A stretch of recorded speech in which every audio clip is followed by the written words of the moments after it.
Story officially চ্যানেলে আপনাদের প্রত্যেককে স্বাগত।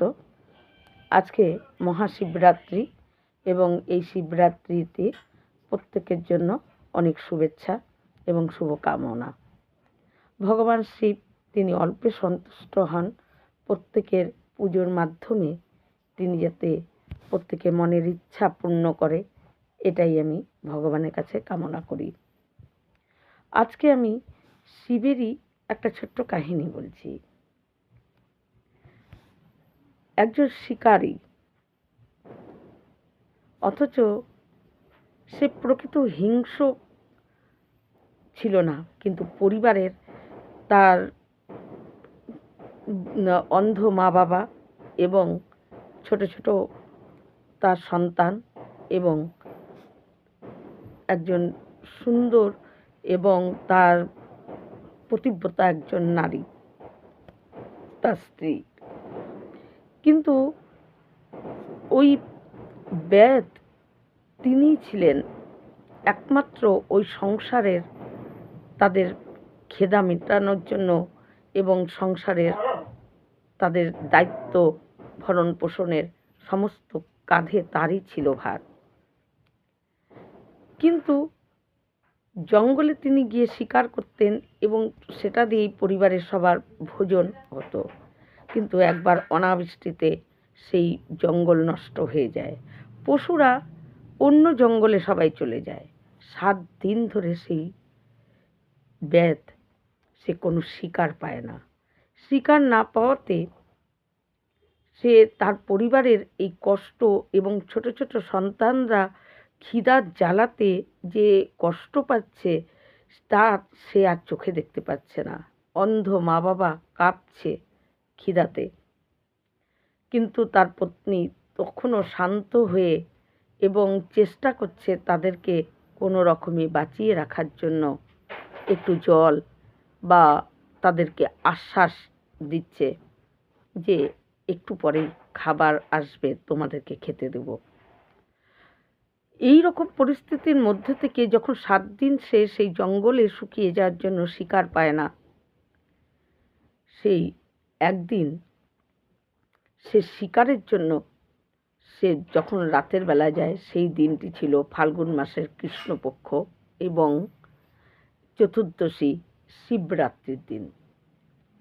শিকারী মনে মনে ভাবে যে পরিবারকে এই কষ্ট, এই অনাহারে মৃত্যু আমি আর সহ্য করতে পারছে না, তাই যেমন করেই হোক আজকে আমি কোনো না কোনো পশুকে আমি মারবই এবং শিকার করবই। এই বলে সে সারা দিন ঘুরতে থাকে, কিন্তু সারা দিনে সে কোনোই শিকার পায়নি, একটা হরিণও না। কিন্তু যখন সন্ধ্যা গড়িয়ে আসে তখন সে ভাবে যে আমি যদি এখন বাড়ি ফিরে যাই, খালি হাতে যেতে হবে, তাই তাদের কোনো কিছু মুখে আমি খাবারই দিতে পারবো না।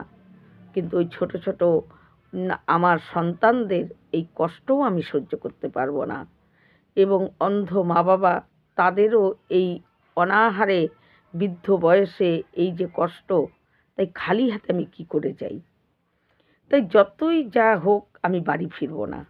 আজকে সারা রাতও আমি চেষ্টা করে যাব শিকারে, কারণ রাতে কোনো না কোনো পশু ঠিক জল খেতে আসবেই। তাই জলাশয়ের সামনেই সে কি করে, একটা গাছে উঠে পড়ে। যখন রাত্রির বেশ অনেক অন্ধকার হয়ে আসে, সে দেখে বনের জন্তু পশু এরা তাকে আঘাত করে ফেলতে পারে, তাই সে তাদের ভয়তে গাছে ওঠে। কিন্তু গাছে উঠে সে বসেই থাকে যে রাতে কোনো না কোনো পশু, হরিণ, তারা জল খাওয়ার জন্য আসবে, আর তখনই আমি তাদেরকে মেরে ফেলব, আর তারপর আমি সেটা বাড়িতে নিয়ে যাব। এইভাবে যখন সে বসে আছে, এদিকে একটু ঠান্ডা হাওয়া, এদিকে মনের মধ্যে ভয়, এদিকে নিজে সারা দিন কোনো কিছু খাওয়া হয়নি, এতটুকু জলও পান করেনি, তাই সমস্ত কিছু দিয়ে তার ভিতরে একটা ভয় ঠান্ডা হলেও যেন গায়ের থেকেই একটা ঘাম ঝরছিল, কিন্তু সেই সময় সে হঠাৎ দেখে এক হরিণী, সে এসে জল খেতে আসে। সে হরিণীকে দেখেই অমনি তীর ধনুক একদম প্রস্তুত করে ফেলে শিকার করবে। কিন্তু হরিণী যখন দেখে, তাকে বলে, গর্ভবতী ছিল হরিণীটি, তাই হরিণী তখন বলে যে তুমি আমাকে মেরো না, দেখো আমাকে মারলে তোমার দুজনকে মারা হবে। এ এখনো পৃথিবীতে জন্ম নেয়নি, এই পৃথিবীতে জন্ম নেওয়ার জন্য সে গর্ভে আছে। আর আমার যে আরও মানে সন্তান আছে, তাই আমি তাদেরকে বলে আসি যে তারা যাতে তাদেরকে বলে আমি তোমার কাছে ঠিক ফিরে আসব। কিন্তু তখন সেই ব্যাদ বলে যে এইগুলো কথা বলে আমাকে ভোলাতে পারবে না, কারণ তোমরা মিথ্যা কথা বলছো। যদি তুমি না আসো, এদিকে আমার পরিবারের সন্তান যে মৃত্যু হয়ে যাবে অনাহারে, তা আমি তাহলে কি করব? কিন্তু এই বলে যখন সে হরিণী তখন বলে যে দেখো, আমি যদি তোমাকে মিথ্যা কথা বলে আমি না আসি, সেই পাপ আমার তো লাগবেই, এবং আমার সন্তানেরও এই পাপে অসত্য কথার জন্য এই সন্তানেরও ক্ষতি হবে। আমি তোমাকে বলছি যে আমি তোমাকে মিথ্যা কথা বলছি না, আমি ঠিক ফিরে আসবো তোমার কাছে। কিন্তু সেই সময় ব্যাদের মনের মধ্যে একটা কেমন করুণা ভাব ওঠে। সে হরিণীকে ছেড়ে দেয়, হরিণী চলে যায়। কিন্তু সে যখন ওই তীরটাকে আবার ও মারার জন্য যে প্রস্তুত করেছিল, সেটাকে যখন আবার ওই তীরটাকে নিচে নামায়, আর তার নড়াচড়া আর তার ভয়ে এবং খিদায় যে শরীর থেকে ঘাম ঝরছিল, ওইটা ছিল একটা বেল গাছ।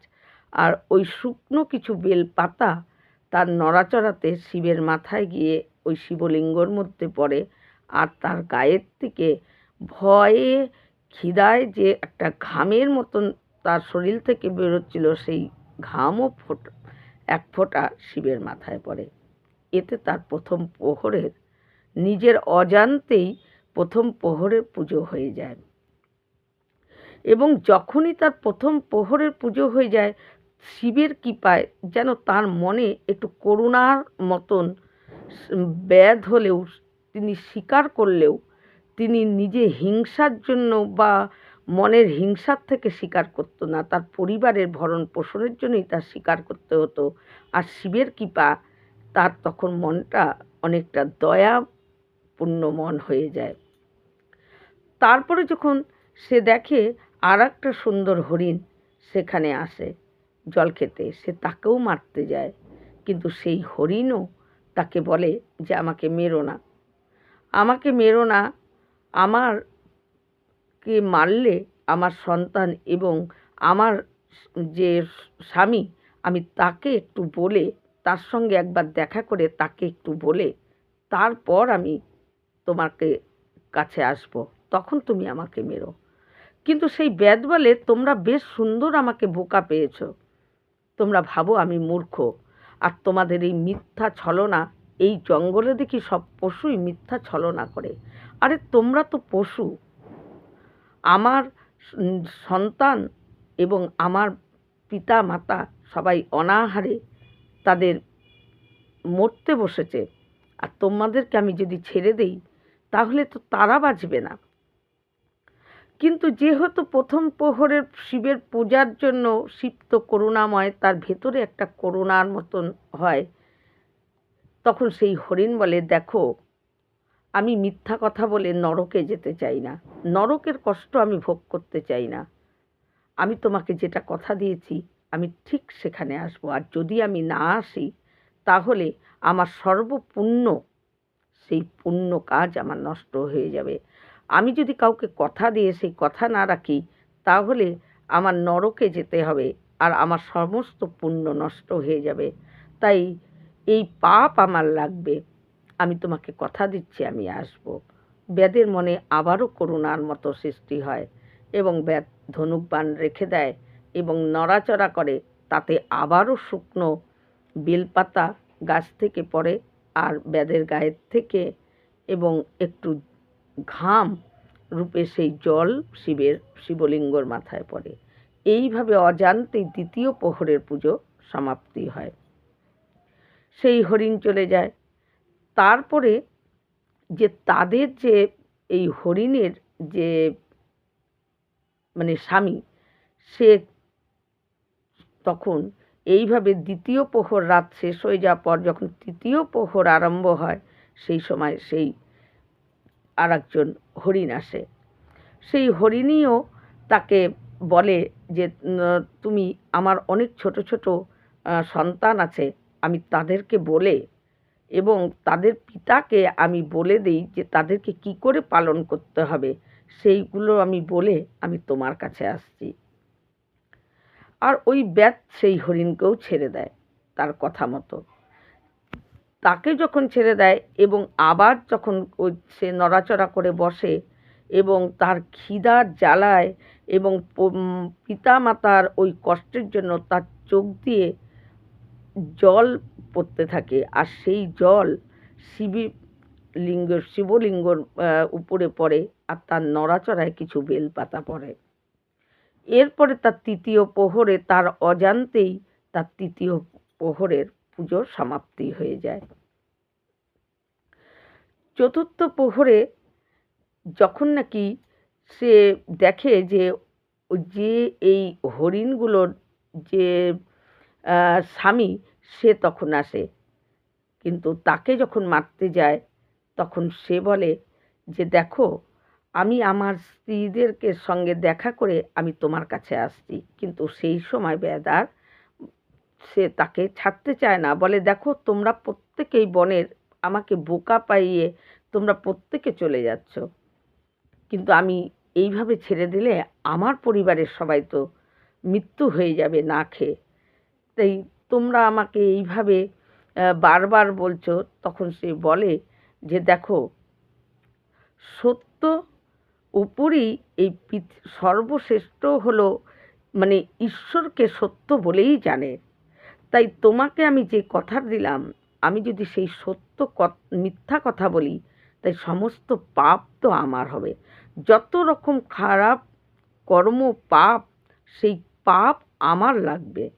আমি তোমাকে কথা দিচ্ছি, আমার স্ত্রীদের সঙ্গে কথা বলে এবং তারপর তাদের আজ্ঞা নিয়ে আমি তোমার কাছে আসব। তৃতীয় প্রহরের পুজোর জন্য শিবের যে করুণা, তার হৃদয়ে করুণা, শিবের কৃপায় করুণা সৃষ্টি হয়, দয়া সৃষ্টি হয়, তখন সে তাকেও ছেড়ে দেয়। তাকেও ছেড়ে দেওয়ার পর তার চতুর্থ প্রহরের পূজাও সম্পূর্ণ হয়।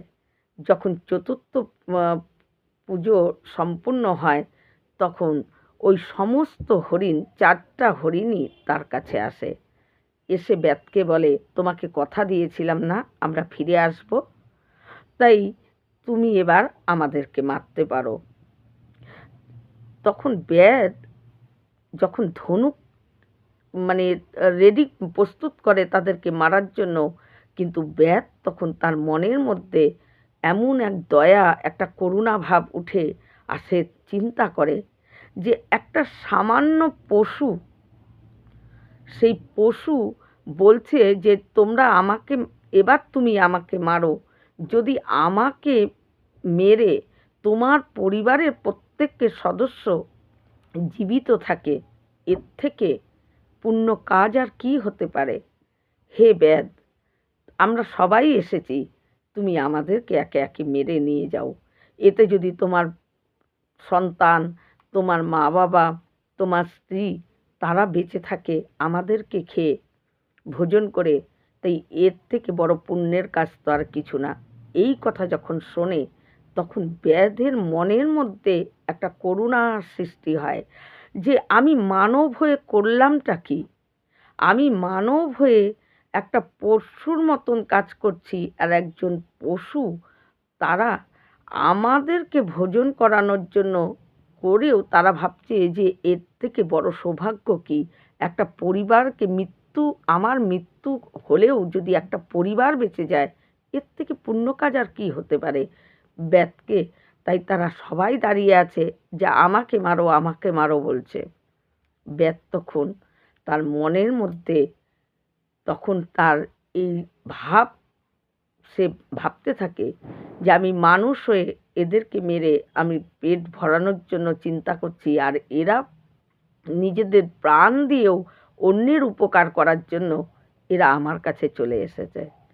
তখন ব্যাত সবাইকে মুক্তি দিয়ে দেয় যে না, আমি তোমাদের কাউকে মারব না, এর জন্য আমার যা হয় হবে, কিন্তু 4 প্রহরের পুজোর জন্য, শিব পুজো করার জন্য শিবের করুণা এতটা হয়ে যায় ওই ব্যাদের প্রতি, ভগবান শিব, হরিণরা চলে যায় কিন্তু ভগবান শিব সেখানে শিবলিঙ্গর থেকে তিনি প্রকট হন, হয়ে বলে তোমার অজান্তেই তুমি যে আমাকে 4 প্রহরে যে পুজো করেছো আমার, সেই পুজো একজন বড় জ্ঞানী ঋষি মুনির থেকেও সেই পুজো, তোমার পুজো কোনো কম না।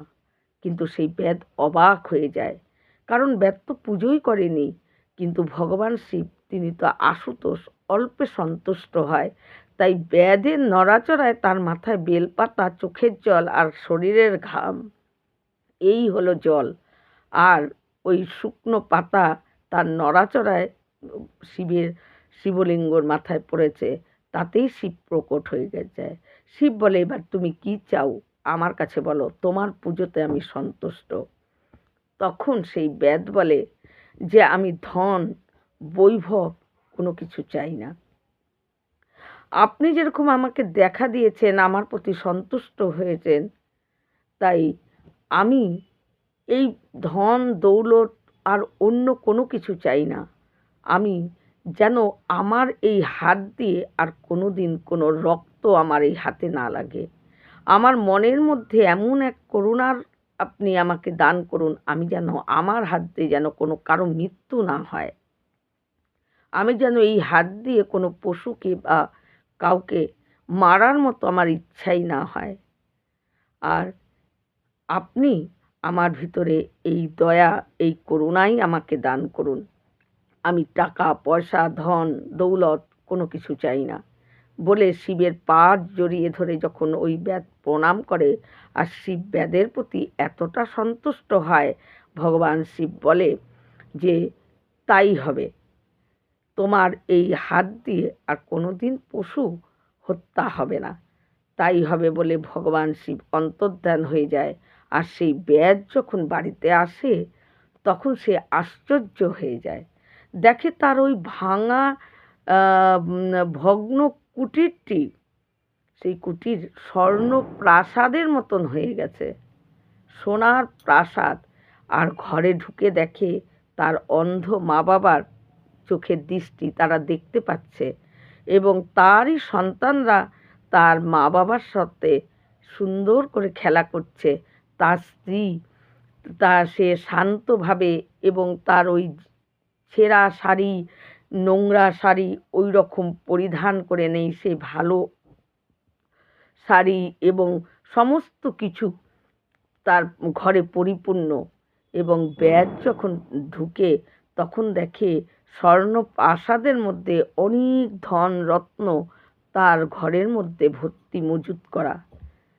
এই সমস্ত দেখে ব্যাদ তখন তার পিতা মাতা সবাইকে ওই সারা রাতে যে ব্যাদের সঙ্গে ঘটে গিয়েছিল যে কাহিনী, সেই কাহিনী তাদেরকে বলে, এবং সেই থেকে এইভাবেই শিব পূজা এবং প্রচলিত হয়। এবং শিবের প্রহরে প্রহরে শিবকে পুজো করলে সামান্য একটু জল আর একটু বেলপাতা দিলেই ভগবান শিব সন্তুষ্ট হয়ে যায়। তাই এটাই হলো শিবরাত্রির ব্রত কথা। এবং শিবরাত্রি করলে এই ব্রত কথা না শুনলে শিবরাত্রি সম্পূর্ণ ব্রত হয় না। তাই শিবরাত্রি যারা করেছে এবং তাদের এই ব্রত কথা শুনতেই হয়, তাহলেই গা শিবরাত্রির ব্রত সম্পূর্ণ হয়। এই রকম ভিডিও পাওয়ার জন্য আমার চ্যানেলটিকে সাবস্ক্রাইব করবেন। নমস্কার।